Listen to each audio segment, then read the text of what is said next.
Nung nagkakaedad pala tayo, no? Hindi mo, hindi pala natin kailangan makipagtalo para lang ipatunayan na matatag tayong tao.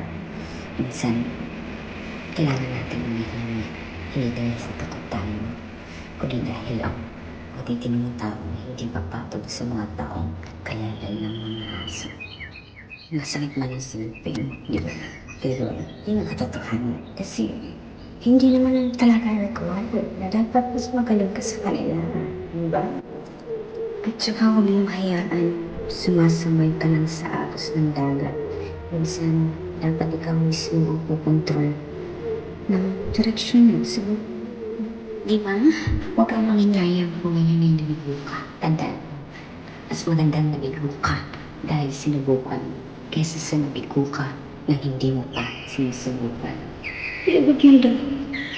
Ayon din para sa welcome tayo sa pagod. Takot ka sa oras ng sinunod. Lakas siya. Karena ating gagawin mo ay dalawang very positive.